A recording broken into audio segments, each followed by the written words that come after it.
It's the SKOR North Twin Show. It is a SKOR North Twin Show. It's the SKOR North Twin Show with Judd and Declan because Phil is actually in Cincinnati at company with the meetings. Reds. And where was it? Was he right behind the dugout last night at Apparently. the Reds-Twins game? Apparently, yeah. Okay, that's what it looked like. He sent us a picture, and if that picture was a reflection of where he was sitting, he was basically right behind, I think it was the, if I am correct, visiting dugout, watching the Twins lose to the Reds. Where things stand right now, just the update on what is almost a daily changing thing at this point in time. Texas is now slumping again after they got red hot. They've lost 4 consecutive games. The Mariners have been slumping 3-7 in their past 10, but they actually won last night. And so Seattle and Texas are tied for the third wild card. They're 82-68, 547 win percentages. But right now, according to MLB.com and how it stacks up, Seattle must have won the season series or is ahead. I don't know if they played their last game between the Rangers and Mariners, because according to MLB.com, Seattle is the third team. And of course, there's no game 163 now. There is just the head-to-head. And so the Twins right now, if the season were to end, which it does not, they would play Seattle at Target Field in 3-game series. Speaking of 3-game series, Declan Goff. Joe Ryan starts last night for the Twins. Doesn't pitch exceptionally well. He has had some good starts since he came back off the IL. But I would say that overall, it's very fair to judge him as having been somewhat inconsistent since he got off to a relatively strong start. So if we get 3 games, either Pablo Lopez or Sonny Gray starts game 1 and 2, and we don't know how, but they're going to start. One of them each has game 1 and 2. Joe Ryan, I've assumed, would have game 3. I am now not assuming that. Kenta Maeda is going to pitch today against the Reds. What say you about the game 3 starter, knowing what we know right now? It's Joe Ryan's with a lock. I'm not concerned here, even despite a shaky start yesterday. Joe Ryan's been Joe Ryan. Even in the 6, he's now made, let's see here, 1, 2, 3, 4, 5 starts since coming back from the All-Star, from his injury, I should say, where he missed almost the whole month of August. Over that time, still just 10 runs allowed in those 5 starts, so that's good for 2 runs. His swinging strike rate is basically the same. His strike rate in general is still the same. The thing that obviously kills Joe Ryan is home runs, right? I mean, the long ball is his problem here. He's giving up nearly 2 home runs per 9 innings, which is not good. If he keeps the ball in the ballpark, he's obviously a pretty productive and fine pitcher. I cannot start Kenta Maeda over Joe Ryan, especially if the sample size is just pretty small here to suggest that Joe Ryan, who has had some inconsistencies, I won't fight you on that. Joe Ryan is a better pitcher than Kenta Maeda for a playoff game, at least to start it. Now, could you make a case? You talked about a few weeks ago the handcuff, right? That the Twins run into a handcuff issue. Now, that might be the case with Sonny Gray, who runs into more trouble in the middle innings than Pablo Lopez does. Is the handcuff, though, in a Game 3 start, potentially Joe Ryan and Kenta Maeda, if indeed Joe Ryan does give up a couple long balls and the pitch count gets high or something? Could I see that happening? Yes. But I cannot start Kenta Maeda over Joe Ryan in a Game 3 game. Game 3 playoff series. I cannot do that. Well, and here's why I think you're probably right, too. Kenta Maeda, in what's going to amount to, and it has to, a reworked Twins bullpen. You know, we've got Varland in the bullpen now. As Phil has brought up on the show a few times, and he's right, Kenta Maeda has a lot of playoff experience out of the bullpen as a Dodger. Yeah. So I think you're probably right. I think what they would do is they would definitely have a handcuff. So, like, if Joe Ryan ran into trouble, I think there'd be a very quick hook, especially in a must-win Game 3. But I think you're probably right, because I don't know that I want to, take a chance by having Maeda start in a playoff game. But more importantly, I think you deplete a bullpen that needs to be bolstered. I mean, Kenta Maeda, if history from the Dodgers can be translated to the Twins, Kenta Maeda could play a very big role out of the bullpen in the playoffs here. And so I would say you're right. Does that mean that I have full faith in Joe? Yeah, I do like him, but it's a little shaky now. Because of the long balls, because of the struggles, because his demeanor is weird at times. He's a California surfer dude. So he's an odd duck for what I'm used to. But all of that being said, I tend to think you're right. I think Pablo Lopez still gets game 1. I think Sonny Gray get game 2, and I know that we differ on that, and I don't know that that's super important, but no. I think Joe Ryan gets game 3, but you have Maeda or somebody ready to go. Off that point, because not intentional, but the handcuff last night, or how it played out, was Dallas Keuchel came in after Ryan struggled. Do you think that Dallas Keuchel, if you were to put a percentage on it right now, what do you think Dallas Keuchel's percentage odds are of being on that first round playoff roster in sort of that role? 60%. Well, that's pretty good. Mm-hmm. I think it's slightly better than a coin flip chance. Now, Doogie in our scoop session brought up the fact that a lot of the injured weapons will be making appearances for St. Paul. We're recording this on a Tuesday morning on September 19th. A lot of those weapons, I should say in quotation marks, Chris Paddack, Correa, Alcala, Brock Stewart, who was actually pretty good. They will be available for the St. Paul Saints on Tuesday night. Now, I would bet of those 3 guys that end up getting added to the playoff roster, I think Brock Stewart probably has the best chance just because he was so locked in before the injury, and Chris Paddack hasn't thrown a meaningful pitch in like a year and a half, and Jorge Alcala has been hurt for like 3 years. Like I'm not counting on Jorge Alcala at all at this point. So yes, I would say Keuchel probably at 60%, but if you were to tell me it's between Brock Stewart and Dallas Keuchel, and assuming, Stewart's healthy and only get one of those 2 spots, I give it to Brock Stewart over Dallas Keuchel. Yeah, and I also think that, because I would put Keuchel's potential of being on the playoff roster at about 20%, and I think that you're right, but I also think that Maeda would serve the Keuchel role better than Keuchel would. So, like, if you're going to have like that, Kenta, I really like the thought of Kenta in the bullpen. I think it gives you a lot of options, which is why I would not be in favor of him starting a game 3, because 1, I don't think it's a slam dunk that he's going to go out in a game 3 and be lights out. 2, I think it limits you. Like, you can be criticized. The Twins can be criticized for not making moves at the deadline to bolster their bullpen. Okay. Mm-hmm. But it's my opinion that you now have sort of a second bite at the apple just to reconstruct it a bit. And Maeda and Varland are huge parts of that. If Maeda is still a starter, because it's not like if Kenta Maeda gets the assignment to start in game 3 of a playoff series, it's not like Joe Ryan is going to be like, okay, he goes to the pen and he'll be great.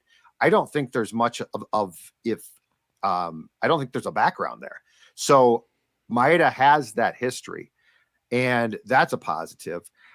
Royce brought up an Unchained on Monday too. And the more I think about this, I tend to agree with Pat. Like, what's this whole thing with Paddack? Like, Paddack's coming back and he can pitch out of the bullpen. He hasn't pitched in a year plus or a year. I think when Phil did the background check, he has limited bullpen experience. I think Chris Paddack is a guy that you count on to be prepared for spring training in 2024 and to start. He's going to take, assuming a guy like Maeda is gone, he's going to take his place in the starting rotation next season. But this whole Paddack thing might contribute in the playoffs. I guess I'm struggling, 1, to believe that is absolutely true. And 2, if you're doing the bullpen construction, like, I don't know that he's a slam dunk at all for the playoff bullpen. Let me ask you this. Who else on the current bullpen would you not want on? And who would you substitute Chris Paddack for? Who would you substitute Chris Paddack for? That's what I'm saying. Because you're going to have to have 2 lefties, right? Ideally. So, like, you're going to have that. And again, he's a starter. So that's the thing, is if you were desperate for a handcuff guy, but you're not, I would trust Bailey Ober more as a handcuff guy than I would Paddack. Not because I think he's superior to Paddack, just because We haven't seen Paddack in a year plus. Yeah, I mean, all Would things you considered, trust him? Chris Paddack is probably in the starting rotation for next season, Yeah, assuming he has no absolutely. setbacks, right? Like, I would be pretty shocked. Something would have to go wrong again if he's not in your opening day starting rotation, especially with some holes that have to be filled. But I don't have, unless he's just throwing 98 and gassing up everyone, maybe. But I can't look at anyone in the bullpen and say Chris Paddack deserves a spot over this person. I can't right now. Doesn't do anything No, for me. no. And if you're going to say, look, he's a starter who can give us potentially some length if starting pitcher in games 1, 2, or 3, if there is a 3 struggle, okay, I've got better options right now because they're known commodities more so. And yeah, I just, that's the one I don't get. Brock Stewart, I totally get. And if Brock Stewart can come back, bring him back. Like, he is an asset. And yes, he has not pitched in a while, but he's going back into a role that if you think he's healthy, he knows. With Paddack, it would sort of be like, okay, we're going to put you in a different role and we're going to have a ton of confidence, but you haven't pitched in a year plus. I literally would just say, hey, dude, you know what? Hang out here, have some fun, continue your work. But we're not going to count on you. And there are different options. I mean, at this point in time, Dex, and I don't think that this is going to be a problem, and I don't think it's going to come up necessarily, but if you were to say, okay, starters going to the bullpen, I think I would have more faith in Keuchel than Paddack just because of the unknown with Paddack. Yeah, and Dallas Keuchel's a playoff performer and has pitched in meaningful games. And that slop can confuse teams bad, man. Yeah. He can get by with some slop. There is a secondary topic too that came out of the Twins Reds game last night. But before we get to that, I want to tell you about my friends at Livia Weight Control Centers, who helped me drop 40 pounds a couple of years ago. Helped me go from the guy on the left to the guy on the right. And here's the best part: we have heard from a ton of people in the SKOR North family who have had similar success, who have had the results. And the best part is they're not only going to help you drop that weight, but they're going to help you keep that weight off. That's why 3 years in a row, Livia has been named the best weight loss program in the entire state. That's right. And right now the offer is this: 3 months for free. Imagine that, 3 months free. You just started a weight loss journey and 3 months free. And now it's continuing and you're going to see the results. I guarantee that. 855-GO-LIVEA, Livia.com, LIVEA.com. All right. Topic 2 out. This one from the Twins loss to the Reds last night. And it's this: Carlos Correa, who has, to his credit, and he does deserve credit for this, he has played with plantar fasciitis, take your pick, all season, or for, I think, since at least May. He has played a marvelous shortstop. He has grounded into, I believe, if it's still at the same, I think it's a MLB leading 29 double plays at this point, largely because he just can't run. He had a couple days off. I think it was over the weekend, aggravated it last night and came out of the game. Kyle Farmer replaced him early. I'm guessing he's going to now get some time off. But that being said, what is your concern about a guy who certainly has not been great at the plate? But I will say this: he has probably been the best shortstop that we've seen in this town since Greg Gagne left for the Royals in the 90s. I mean, this guy, as far as a shortstop goes, he has been magnificent. So obviously this is the benefit too of your magic number dwindling down a bit. It's at 5 entering today, and they'll likely be able to wrap up this division by at the very least next weekend, or by this coming weekend, I should say. And at that point, you rest Carlos Correa. And you're probably going to rest him here for the next few games, but you need to get that guy right. You need to get that guy off his foot, and you don't have to rush him back. They're going to not back their way, but they're going to clinch this division here in the next 5 to 7 days, and you just rest them. And you get a lot of these guys rest, to be honest. And I know you sent over the note too, and this is where actually I disagree a little bit. You said you would get Royce Lewis reps at shortstop. Now, I'm not against Royce Lewis ever playing shortstop. At this point, I'm not messing with Royce Lewis either. I'm keeping Royce Lewis at third base. Kyle Farmer will get the majority of reps at shortstop. I don't care if you call someone up, some slappy, for the last week of the season to get the majority reps at shortstop. That's not to say that Royce Lewis can't play the position at all. I'm not messing with Royce Lewis. Royce Lewis is playing a really good third base. He's so locked in at the plate right now. I'm not testing my fate, if you will, and moving him to short, which is his natural position. And you Right. could have made the case that you shouldn't have even signed Carlos Correa and Royce Lewis should have been your shortstop of the future. I don't want to get into that. At this point, I'm not messing with Royce Lewis. I'm keeping him at third base. Kyle Farmer, whoever, can play shortstop if Correa is indeed resting. Here's why I disagree. And by the way, your point sounds very much like a point that ordinarily I would make. So yeah. So I totally get. Thank you. I totally get you. And just to be very clear, I am not in favor of displacing guys to positions they don't play. Polanco going to third was asinine. Right. No, he's not a third baseman. I mean, he wasn't a great shortstop. He's not a third baseman, and he throws like a guy that plays second base, which, by the way, when he does, is fine. Here's why I disagree.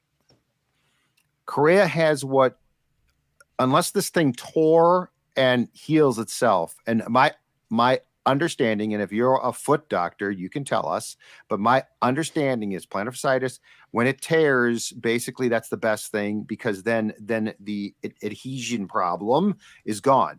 So, but I don't know that has taken place with Carlos Correa yet. It continues to bug him.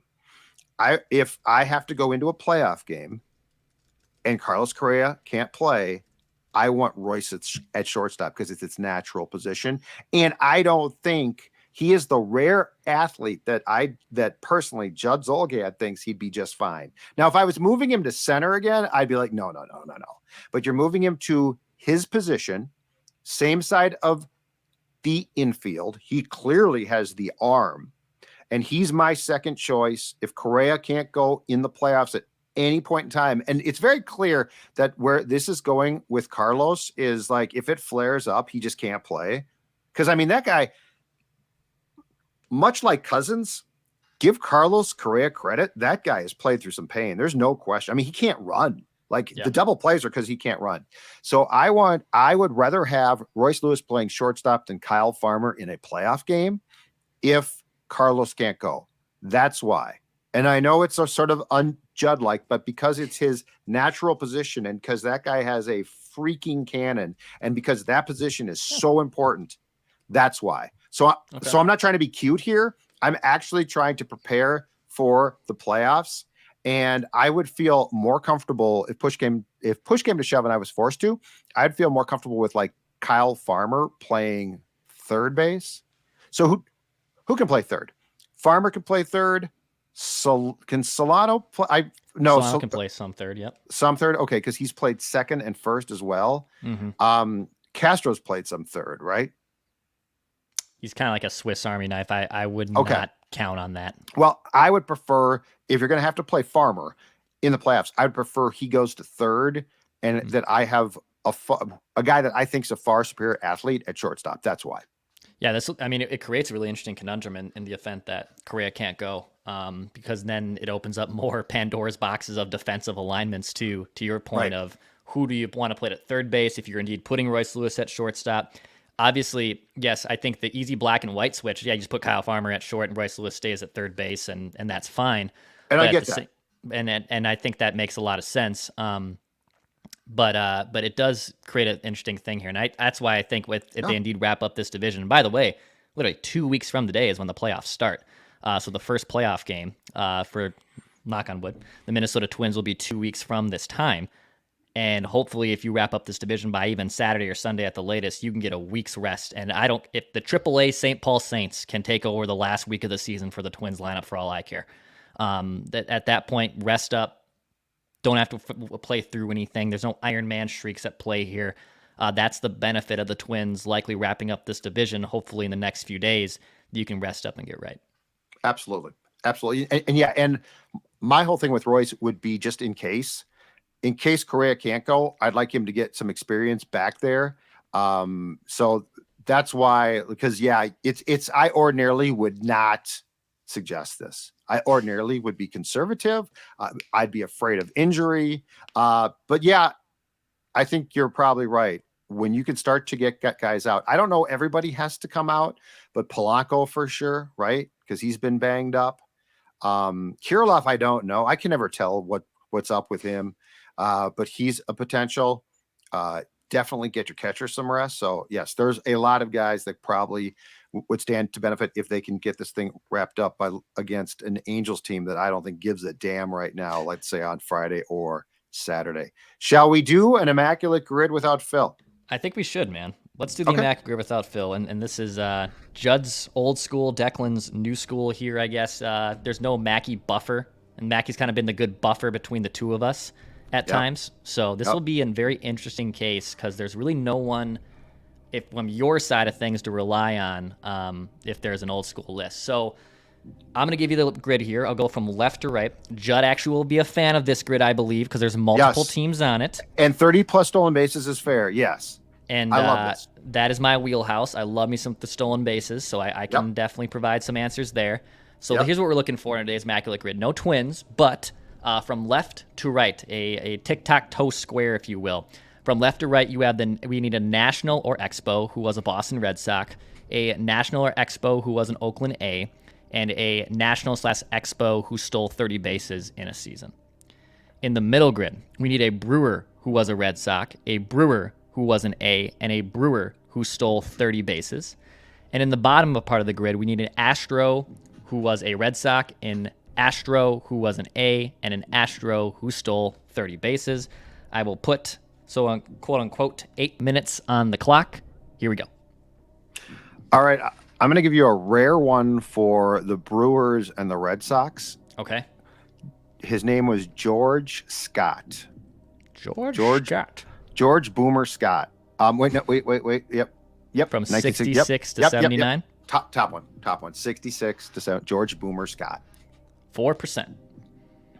4%. For stolen bases, this guy was a power hitter, and I think he only spent 1 or 2 years there. But Alfonso Soriano. Okay. Alfonso Soriano. 10%. Oh, wow. 10%. Yep. Okay. My guess is we're going to find out the top one, Tim Rock Reigns from the Expos days. Oh, yeah, that would make sense. I think but that's probably going to be high. I thought about Denard Span, too, but I don't know if he ever did 30. That's a lot of stuff. Molitor? 30 plus? Yeah. I'm trying to think of Brewers who ran. Lorenzo Cain, I think, would work. Molitor's interesting. I'm trying to think of the old school Brewers. Jimmy Ganton. I think Gene Segura. Did he steal 30? Yeah, I think so. And he was more of a top of the lineup guy. I'm trying to remember the 80s teams. Now, the Brewers in the 80s were an American League team. Yeah. And the National League was known more but guys stole bases in the 80s a lot more than they do now. Well, I will say Michael Bourne. I was just going to say Michael Bourne, yes. That was the only good player on the Astros for like 4 years. And he ran a lot. Yeah. Michael Bourne. Yep, there you go. 7%. That's good. Hold on. Try Molitor? Gorman Thomason left, never ran because he was fat. What about Braun? Braun had early on he had a lot of speed. Did he? Yeah. Because, Paul might have stolen, but I don't think he's going to be like a super low rarity score. Okay. So do you think Kane stole 30 plus? Yeah, I think Kane did. Okay. When he went there after KC. I think guys like that are probably going to be 11. No, okay, 11. That's not bad. Not bad. Okay, so Lorenzo team Kane. squares. I really liked him. Can you think? So Josh Reddick works for 2 different squares here. He works for the Astros square of the Red Sox and the A's. We have that in our back pocket. What were you about to say, though? And then he works for the Washington square, right? Because didn't he play in Washington? Josh Reddick? I don't know, but you know what who did? Gio Gonzalez was in this square. Yep. Wait. And how about this one? How about former twin Kurt Suzuki? Kurt Suzuki, yeah. He played for both, caught for both. Yep. He's probably a rarity. He should be very low. 7. 7. Kurt, I like Kurt. 7. Okay. Okay, So who we played have for Josh Reddick for a few squares? Who played for Boston and Montreal? Oh, I got it. Well, former Pedro, twin. but yeah. Jeff Reardon. Oh. Expos, and he closed for the Red Sox. Jeff gotta Reardon. Be low. 1. Yes. 1%. Good bleep, Judd. Feeling good. Brewer, who was an A. Trying to think here. That one's gonna be toughest one, I feel like. Yeah. Okay, let's go to Red Sox, who was an Astro. Who'd you say? Or Well, I'm Josh sorry. Reddick works, I believe, for both these squares. But Okay, yeah. can Well, we? But let's think of a pick him for one, and we'll potentially formal before we get there. A's Think and of former Astros. former Twins who spent time Beantown, So Houston, and Oakland. Nick Punto spent time in Boston, Yeah. but I don't think he ever was Yeah. with those teams. No. Trevor Plouffe was an A, right, He at was the an end? A. He was But he never not spent time. a Astro. So we need an Ryan Astro. Presley, no. So Reddick works for one. That's why I just want to use Hold the on. other one for Reddick if we can think of another answer. Yep. So hold on, Boston and Houston. You know what's a shame? That Jeff Bagwell didn't play a game for the Red Sox because he was an but this will work. The trade will work because this guy was traded. Larry Anderson. For who? Larry Anderson, Houston and Boston. He was the Bagwell trade. Houston, Boston, Yep, Larry Anderson. Anderson. Then 75 to 94, I take it. Yes, God, that guy yes. had a long time. Yes. 6%. All right, then I'll use Reddick And he was the Bagwell trade. for this one. 17, that's actually the highest we've had. So we need an A who was a Brewer for the Immaculate here. We haven't been Immaculate in a while, so Yeah. we got about Larry, 3 minutes. A who was a Brewer. Kyle Loesch didn't go to Oakland. He was with Milwaukee at the end. I'm trying to think of former Twins. Yeah. Paul didn't go to the A's. I'm trying to think of the 70s and 80s guys that might have been like traded or signed as free agents. There has to be pitchers. There has to be pitchers. I'm trying to think that 82 Brewers team made the World Gallardo. Series. Did Giovanni? No, Gallardo went to the Rangers. I know Gallardo went to the Rangers. I don't think he went to the A's. The catcher. The catcher. Jonathan Lucroy. Lucroy. Did Lucroy play for the A's? I think. I'm almost positive he did, right? Okay, I know he obviously played for the Brewers. Jonathan Lucroy. All right, let's see. Yes. Oh, 65? That's 65. good. Who needs ding, Mackey? ding, ding. Who needs Mackey? Oh Who my needs gosh, what was Mackey? the 3%? 65 Immaculate Grid. Who needs Mackey is right. All right, the let's average see what score, the toughest ones were. 6.6. Raleigh these were the fingers. most Damn it. common answers. That's okay, though. We got a I should better have one. thought of that. Yeah, I should have thought of that. Interesting ones here. The hardest square was, all these middle ones 62. basically here. They Yep, were 62 for just a the little Brewers less and than A's. Go back coin up. flips. Please go back up to the most popular. I'm curious about that again. Okay, so Josh Reddick actually was. Clemens, obviously. Yeah, I wonder, actually, really quick, I want to see if I go to A's, and I know our audience can't see this. Yeah, I'm trying to pissed think. off right now. Well, Scott Kazmir would have worked because he spent one game. Tyler Clippard, former Twins reliever, that would have worked. That's right. I'm looking at former Twins here. Scott Kaz. Oh, Pat Neshek. Pat Neshek would have worked. Ah, That's interesting. A lot All more right. Well, interesting. Immaculate. 65. Look at us. all righty. Who needs Mackey? Awesome. Who needs Mackey? Yeah, well, I mean, we just thrived without him. First time Immaculate in like 4 days. That's right. That's Four right. Who needs attempts. them? All right. Hit the subscribe button. Daily Minnesota Sports Entertainment right here on the SKOR North Twin Show. We got a scoop session also on this page. We got Pat Royce. Royce Unchained is also here. Purple Daily on that channel. You can go find our 4-pack, if you will, of questions, plus a very interesting twist on the pigskin pecking order, i.e. Judd and I didn't want to do math. That's basically what that came down to. No, I'm incapable of doing that. I can't put Yeah, them together. I'm It's not bad that I at don't it. want to. It's that I'm bad at it. It's not my fault. Fault Catholic schools. Write that down. Predictions tomorrow on both shows, so be on the lookout for that. Hit that subscribe button. We'll be back at it tomorrow.